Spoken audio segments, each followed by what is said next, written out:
My name is Lena, and I want to welcome you to our online meeting about fashion after COVID-19 with Renee Jacobs. Thank you so much for being here, and thank you for your insight. So just a little bit about Fashion Talks.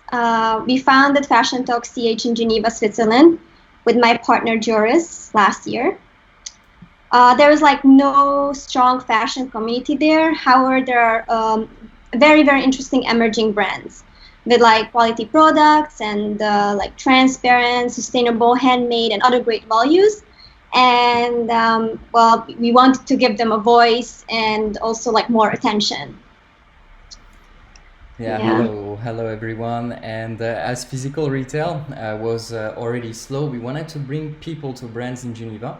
So we do networking events at shops where people get to meet the founders and designers of brands, share their stories or pitch and have a good time. And besides, we produce our articles. We do fashion coaching and hold online programs as this online meeting. We are also extending in New York City when after Corona we can have physical events again. And we're happy to have you all with us today, especially thanks to Renee. And we know actually that you're a trend forecaster and you worked for Fashion Snoops. Could you tell us more about you? Sure. Well, thank you so much for having me. It's my pleasure to talk about fashion and trends. So I've been in the fashion industry for about 11 years now. I worked on the wholesale side, and then for the last 10 years or so in trend forecasting. And I also do consulting with private clients where I do customized, tailored forecasts for them, especially macro trend forecasts. And then I also teach at a few schools, both in Italy, where I live currently, and in Europe. Yeah. Are you at, so you're basically in Florence at Polimoda, right? Or else? I attended Polimoda. I am teaching right now at Lorenzo di Medici. But yeah. I'm currently in Florence, so seeing the situation in Italy unfolding firsthand. Yeah, it's pretty crazy everywhere. But it's good we have Skype and this kind of meetings, so we can get information from everywhere. And yeah, it's a great opportunity. Thank you, Renee. That's great. Yeah, thank you. And about like a general fashion, like what's the future of fashion, such as fashion shows and designers? So it's actually quite a complicated, layered question. In terms of fashion as itself, I will definitely say that the number one thing that's going to happen and that is already happening is change. There's absolutely no denying that the industry was sort of in need of a big change for quite some time. So the way that we had been producing and selling and rapid seasons was just absolutely going at too fast of a pace. So what is happening, and I think what this virus and this pandemic is a result of, is this immense pressure that we've put on our planet, on our world, for the last several decades. So it's kind of this breaking point. And what I think is happening and will happen in fashion is that this is sort of a chance to start over, to really reevaluate what's necessary, what's not necessary, and how can we produce better, how can we provide better service, better product, better quality. And so I think we're going to start seeing a lot of those changes coming in the future. Okay, great. Did you put the full screen sharing, Joris? Just checking, yeah. Because I'm... Yes? Okay, that's amazing. It. Yeah, perfect. Yeah. So that is basically my prediction for the fashion industry. The other thing is that McKinsey and Business of Fashion recently updated their State of Fashion report for the coronavirus and for what's happening now, and have named that nearly a third of fashion companies were struggling and in distress before this pandemic. So unfortunately, there's going to be some casualties in the fashion industry. It's going to be a little bit of a survival of the fittest, of who really is going to be able to make changes, to be innovative, to think about what's next, and to think agile, and to think in a way that's adaptive. So when it comes to runway shows, which you asked about, this is a really interesting question. I really like talking about runway shows because it can go a number of ways. We just saw a couple days ago posted that Saint Laurent has declared that they will not participate in Fashion Week this September. And as you can see the statement here, it really is a choice to not put pressure on the designers and the design team. This sort of self-imposed schedule that we've done with season after season is also not sustainable in the true definition of something that cannot be maintained, because it puts immense pressure on designers to fit a specific schedule. And then they show their collections long before customers are even allowed to buy them. So then it becomes a matter of people taking photos and intellectual property. So really we need to sort of rethink what runway shows are really about, and how this can be changed for the future. This could mean digital shows, as we saw Giorgio Armani did for this past Fall Fashion Week. Yes, that was very well done. Yes. And especially, like, there are problems already in fashion regarding, like, supply chain and transparency. So there are lots of areas where actually there is a need for innovation, and seeing these different ways is very exciting. Yeah. So what do you think about the fashion trends such as colors and materials? We have seen some interesting initiatives like smart fabrics, like the Pangaya, who is doing them, and we've been also contacted by a research and development company who's making basically textiles. Is there what's like the general way for them, general path for like colors and materials in general? So I would say that, skipping ahead just a second to trend analysis in general, whenever we see any sort of major world disasters or situations like we're in right now, what it basically does is accelerate the trends that were really already in place. Trends like sustainability, digital and tech becoming a major part of our lives in every aspect, both production and personal, a slowing down in general, and also wellness and self-care. So when I talk about style analysis for these kinds of ideas, one of the analyses that I have is about tech fabrics, which is they've been in development for quite a number of years now, especially fabrics with antimicrobial or antiviral properties, with activated carbon that helps filtering. I think these are going to be things that are really important as people are still in this place of fear about what is the world outside going to be like? How long will we be able to live with this virus before there's a vaccine or before there's enough immunity in the community? So I think the idea of protection as a trend in general, both literally from the fabrics that we're wearing, but also the kind of silhouettes that exaggerate protection, that exaggerate volumes, and are technical, even sort of like outdoor technical components as well. So I think this is a big move that a lot of designers are going to start to develop, because it's an added value as well to the style. It isn't just about fashion, but what can fashion do to us? What does it provide for us? Yeah, that's actually very interesting, and it aligns with there was this general tendency for oversized things, and now it's going to kind of make sense, because we give different attributes to these clothes. So it is great news. Yeah, there's many brands like who mix very well like technical products with natural fabric as wool, for example. It's very interesting for suits, for almost any kind of clothes. So it's very interesting. Yeah, it's very nice. And I would, yeah. As you're talking about natural fibers, I think because people are closed at home and really don't have much exposure to nature, I think the desire to get back to nature for natural fibers, for the tactile, for this sort of tranquil life that the world around us can provide, is really going to be important in the future, because I think people have this need to get back to our roots and get back to nature, especially when it comes to fibers. Natural fibers, soft touch, easy to wear things. We've been wearing, sitting at home, probably many of us, elastic waistbands. And so I don't think that's going to be too easy to start wearing tight, restrictive clothes after this. I think people are still going to want that comfort and those soft silhouettes. Yes, absolutely. Yes, and also, yeah, those environmentally friendly materials. So they should not only be good for us, but also for our surroundings. I think it's becoming more important.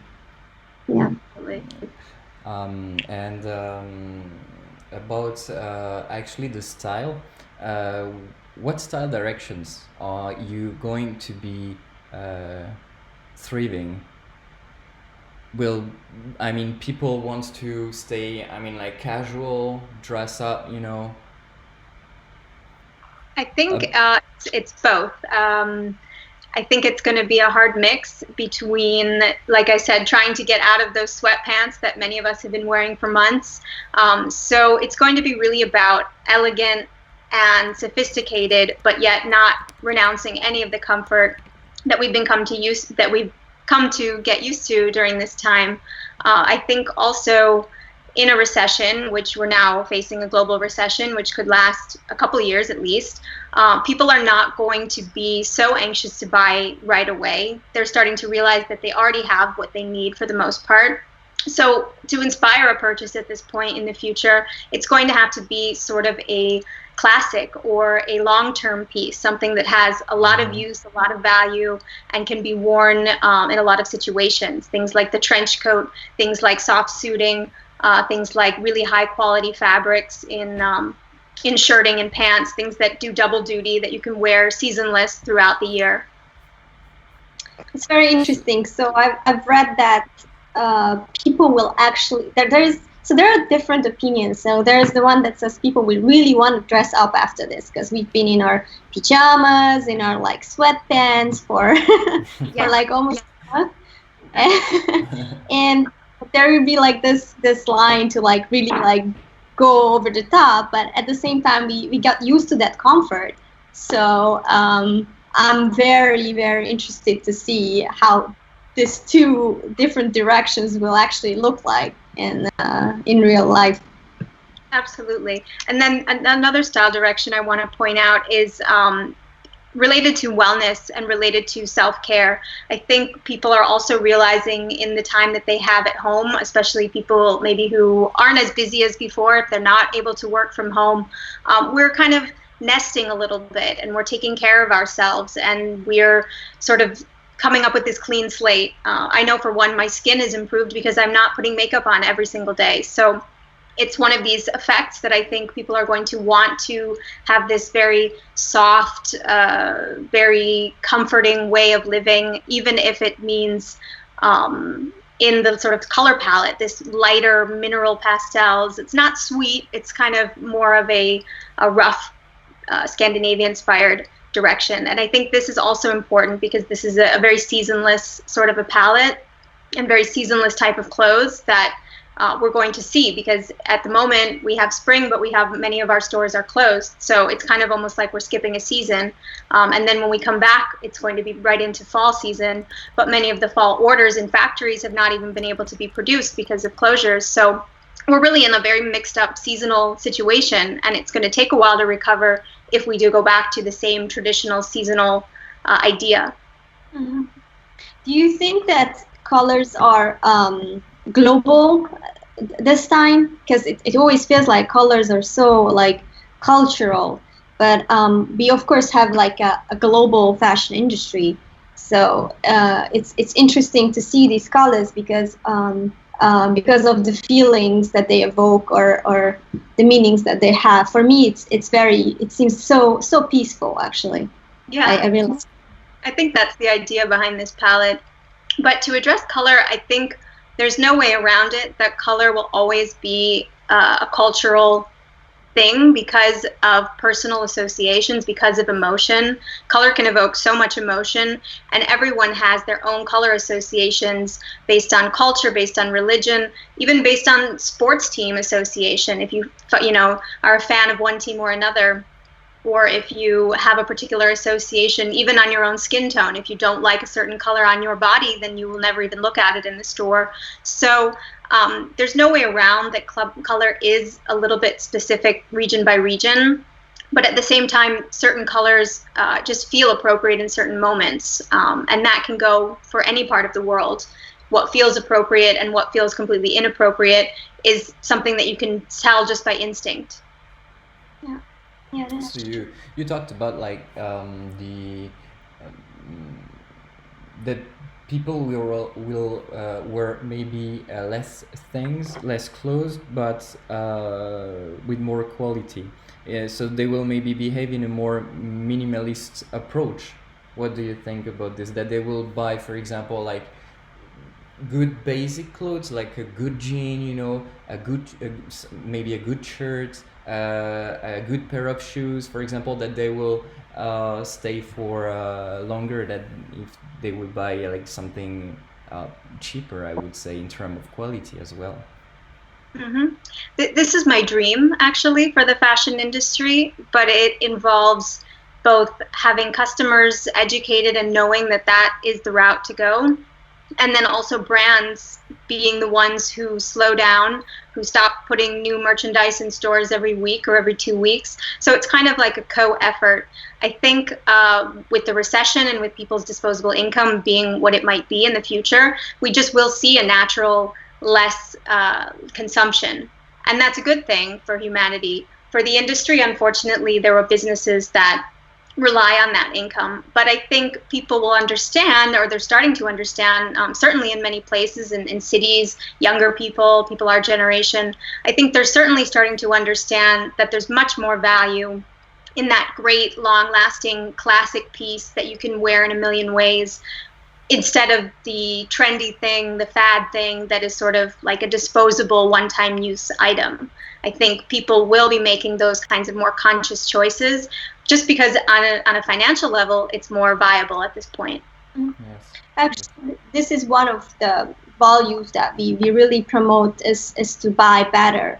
It's very important to us at Fashion Talks to really support those emerging brands or those brands that have that have those values, that make quality things.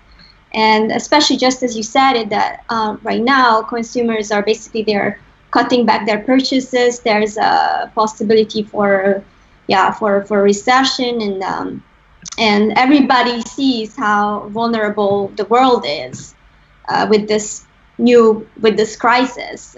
There's might be, and I hope that there is a raised awareness. So coming to the next question, we have seen that in China there is this phenomenon of revenge spending. So there are a lot of people going into luxury stores and buying up everything because they feel like, oh, finally I can spend now. Is this something that could happen in the West as well, or we are more into the direction of conscious spending, and so would it make sense? Will like people still buy designer pieces that are like very expensive? So it's actually I have a slide to show you on that. Oops. So I think when it comes to luxury items in the luxury market, it's always the most protected in a recession or in a crisis. And so we'll see the least amount of change happening at the luxury market, and it will be the quickest, I think, to bounce back and to see more growth and more buying. In the rest of the market, the middle and premium and the fast and furious, we will definitely see some changes in buying behavior. But as you said, in China, I also read Hermes had a record-breaking $2.7 million sales the very first day they opened their stores again in China, in Guangzhou, their flagship store. So they did more sales in that one day than they had day so far. So it's kind of alarming of us. But I do think there's two forces at factor. One is what economists call secular immortality. So when people survive something difficult, when they go through trauma, they celebrate after. And some ways of celebrating for some people is to buy or to party or to drink or whatever it might be that is their indulgent behavior. So we will see that happening. But I think that's going to just be a segment of the market, because we do have to remember most people's pocketbooks is not going to permit that kind of spending. What we will see, I think, in the luxury market is that the very wealthy, who will be less impacted by any kind of recession or by loss of work at this point, will still continue to buy, but it might be more of a discreet, not so flashy buying, because it's difficult to want to be flashy when you see a lot of suffering around. So I think that the luxury market will stay afloat, and it will continue to eventually get back to the levels that it was at. But in terms of pricing, I think we were starting to get really out of control with the prices of luxury, especially accessories. The inflation in the last 10, 20 years has been absolutely tremendous. And so I kind of liken that to like athletes' salaries. They're really high and we all just accept it, but nobody really understands why. Like, why does it have to be so high? So I think there might be some sort of an adjustment with that as well. And that the really, really high price items will be more those that are customized or those that are made to order. Mm-hmm. Interesting. So I just noticed I skipped the question. So the reason for you to go through all those slides. So what's the general behavior change? You have covered it partially, but would you have like more words on that regarding the people, how they will react? I know that so Fashion Revolution, for example, just published their Fashion Transparency Index. Is there like a need for more trust towards brands, more transparency, or do you see something else that's at rise? Definitely trust and transparency, I think, are major issues in the fashion industry and have been for some time now. Where it used to be nice if a brand was transparent, I think at this point it's imperative that they're transparent. It's imperative that they're sustainable. It's imperative that they behave as they're supposed to be. I do think that all of this time people are spending inside and kind of reconnecting with a lot of different parts of humanity that we are not used to. We're not used to being a confined animal. We're used to being outside, but we're making the best of it, I've seen.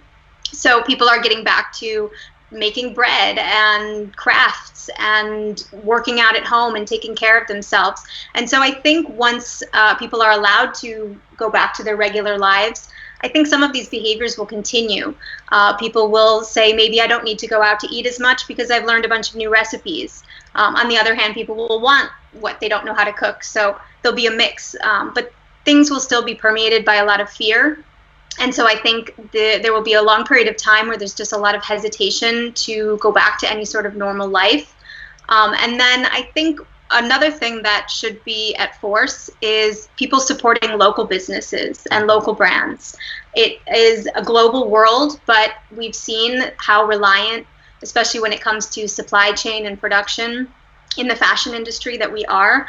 And so I think a lot of countries and companies are realizing that they need to sort of go back to their local roots and depend a little bit more on local suppliers and local production. And I think people as well are happy to support local businesses who've been there for us, who are providing food, who are providing delivery service, pickup services. So I think there should be, I hope, a movement towards focusing on the local. So you think that maybe some brands will change their customer experience, maybe their behavior to their customers for some of them? Absolutely. I think brands that understand the need to change and the need to completely rethink their strategy will absolutely focus on the customer, and customer service is a number one priority. Whether that means being in touch with customers now during this period of time, reassuring them that we're here for you, whether it means retooling the way things happen at stores, how the customer service will take place at stores, or customer loyalty programs, etc. Like I said, customizing and made to order will be really important, and so the client relationship with the seller will be really important. It has to be more of an intimate relationship. And so I think customer service is a huge priority. I would love to see brands focus on that even more. So related to this, it's not so much of a trend thing, but I'm interested in your opinion. So basically, all these change will require to brands to have funding, but right now they are all in almost everybody, if not everybody, is in a difficult situation. Will this? So is there a chance that maybe this period actually push back some advancements? So would it push back some good initiatives because they just can only focus on surviving, so they can't implement that perfect CRM, and maybe they can't go that transparent because of what has been happening and what they have to concentrate on. What do you think about this? That is a big worry, and I would say first on a global level, if you think about funding for humanitarian efforts, if you think about progress towards sustainability, unfortunately all of these things require a lot of money and a lot of investment, and that's been diverted or held back at the moment. So there is a worry that those that need that kind of money for development will not have it at this moment. But on a brand level, I would say that brands have to make choices, of course, and of course I'm not looking at anybody's bottom line at the moment, but it is the time to invest in the kind of things that are going to be for long-term sustainable change. Maybe there's ways to divert some funds from something else, but CRM, as you mentioned, or other digital softwares that are going to save money in the long run are really a good investment. It's just a matter of deciding when the moment is right. Maybe the moment is not right now, but it might be right within the year or the early of next year. So it's a tough balance. I understand a lot of businesses are probably struggling right now, knowing that they're not bringing any money in. But I think it's a good time to take a step back and reflect and see what are the changes that are going to have a sustainable, maintained, long-term effect on how the business grows and changes. And I think also they we'll see new young brands emerging on the market, I think, with maybe new ideas and a new way of thinking, because fashion is also about education, if I can say like this, to educate people to buy less but better, and all of this, because there is already young brands who are doing this very well, who they are close to their customer, they try to be the most transparent with them. So what do you think that there will be new ideas with this new young brands emerging on the market? Yeah, I think there's definitely potential for that. I'll go back here. I was have a slide about designers and brands, and I think, as I said, there is going to be some leveling of the market, and there is going to be some extinction, some survival of the fittest. So I think this, in a way, does also open the playing field for designers and brands that are, quote unquote, doing everything right, that are, as you said, having relationships with customers already, that are transparent and sustainable. On some level, at the smaller brand and smaller production, it is easier than the big powerhouse designer brands that have massive production, that outsource everything. They have a much harder time focusing on sustainability. So it is really great that small brands have a chance to do that.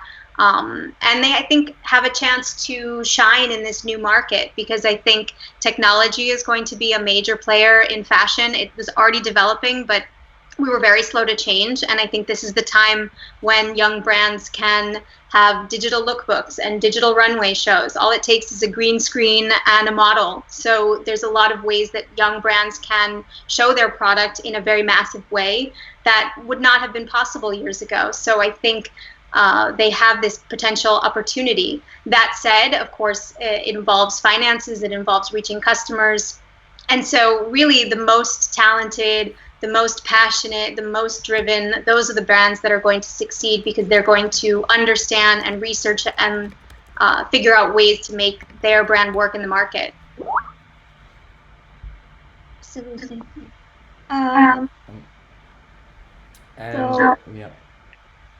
Yeah, go ahead. Yeah, and so what's for you like the future actually about retailers and shops?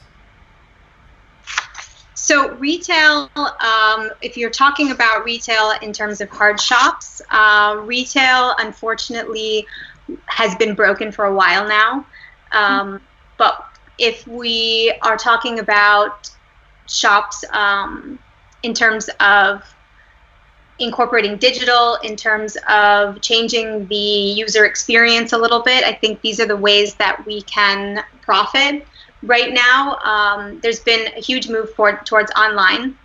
Online was never, even though it's touted as the way that people are selling, it really up until this point was about a third or less of the number of sales. A lot more sales were still made in the store, but people are starting to get used to buying online much more now. So it's absolutely going to accelerate the amount of online purchasing as opposed to in-store purchasing, which means that retail, brick and mortar hard stores are going to have to work even harder to come up with solutions to get customers in the door, to provide experience, to provide good customer service. We've seen in the United States in some malls, they're using the big box stores, the big department stores, as housing areas basically to dispatch online orders. So it's kind of the extinction or the beginning of the extinction of the big giant mall stores. It feels like everything that's been already happening it's going to be accelerated basically. So yeah, like retail has to be about experiences or providing something more to people. It's not like retail was before. So I see a lot of art actually at retail locations because they, for example, they need to attract people there in some way, and that's one of the ways to do it. Yeah. Absolutely. And I do want to add one thing about customization and made to order, which I've talked about a lot. I think it's going to be really, really important in the future. And I think these are two different companies that provide software. One is called Platform at the top. This handbag is actually a digital rendering that they did. It's amazing. It looks real. And then Unmade is another software down below.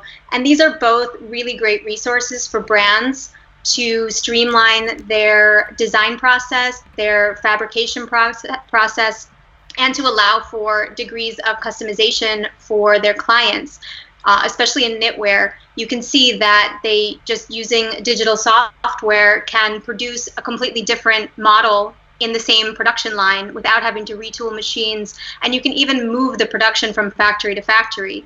So we see that with this kind of software, if we were to get everyone in the industry using something like this in the future, which is not unlikely, you can see that production will change, the face of production will change.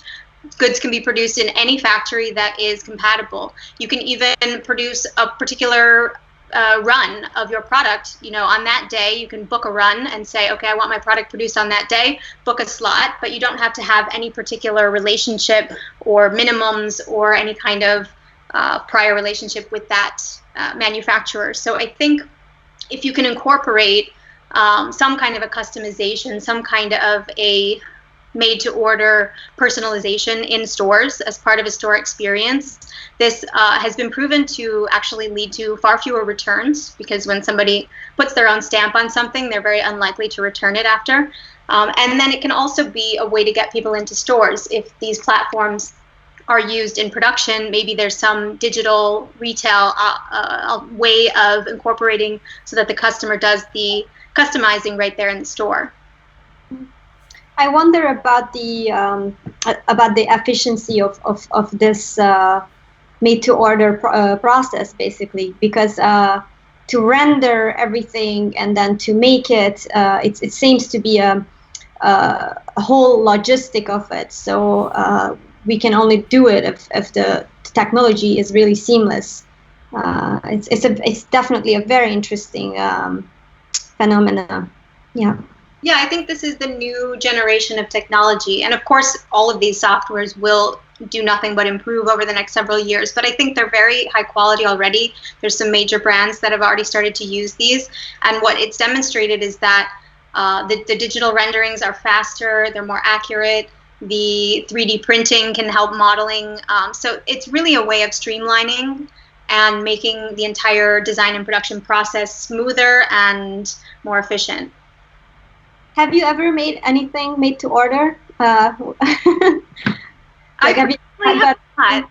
don't think that I have it, if I come to think. Maybe initials on something, initials on a bag or something. But I have not done that a lot. But I do like the idea, especially if we're going to enter an era where maybe there's a little bit less product choice. Yeah. If we don't have these fast fashion kinds of companies that produce new every week, every month, if the amount of product selection is a little bit more reduced, I could see wanting to adjust something to make it my own as well. Okay. Yes, I absolutely agree. I actually really love customization and things where I could put my little touch. Like, for example, there are brands that do embroidery, and they can basically hand embroider, which is even more personal.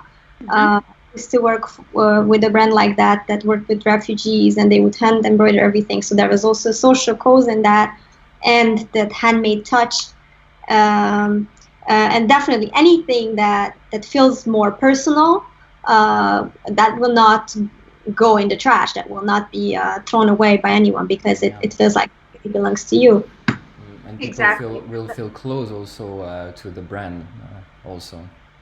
Yeah. Exactly. It develops both a close brand relationship, a loyalty, and as I said, they're products that are very rarely returned. It has like the lowest return rate of any type of product, less than 10%, like 2 to 5%. And then it's, as you said, something that will last longer because it's yours. It's personal. But I actually also, what do you think about like the, I saw sometimes that you, well, since a couple of times now, but that you can try also virtually your clothes and or glasses or any kind of clothes. What do you think about this? Do you think it's interesting in terms of digital rendering, marketing? I think this is a great application when it comes to online, for sure, because the major barrier to online is that you don't get to try it on. You don't know if something is going to fit or be the right proportions for yourself. I've seen already there's technology for virtual mirrors in stores. It's really cool, but I wonder if it's sort of a gimmick to sort of save the retail store. So I really see the application of this kind of virtual reality or holographic type of technology for online buying, because it could really make online even easier if somebody knows, based on their own measurements, how something's going to fit. Is it the right proportions for me? Okay, interesting. Yeah. Thank you. So yeah, I don't know if there is any. Have we missed question. anything? Missed anything else? I think, I think we have. Have we gone through all the slides? I think yes. I think we have covered everything. Yeah. Yes. Let's see. Okay. Absolutely. We have. Slept through it at Bend. So thank you so much for this very interesting insight, Renee, and for sharing with us your research. That's my pleasure. It's very great to speak with you. So if our viewers, if you would like to connect Renee, she's on LinkedIn. I know some of you are watching from LinkedIn. She's Renee Jacobs on LinkedIn. And before saying bye, I just wanted to share that we'll have a next meeting next week, on the 8th of May, on Friday, at the same time with the fashion guru. She will tell you, her name is Lucina Ayanian, and she will tell us basically her best fashion tips for women for fashion. And you can follow us also at fashiontalks.ch on Instagram and Facebook, or on LinkedIn for more interesting content. Yes, thank you. Thank you so much for your insight, and Renee, and thank you everyone for attending. So thank you very much. And yeah, if you have any questions or you have good idea, anything that could be interesting in a positive way that you would like us to maybe explore for online meetings, so don't hesitate to contact us. So thanks a lot. Thank you very much. Yes, Thank and you. thank you, Renee. Have a good evening. Thank you. Bye. Yes. Thank you. Thank you. Bye bye.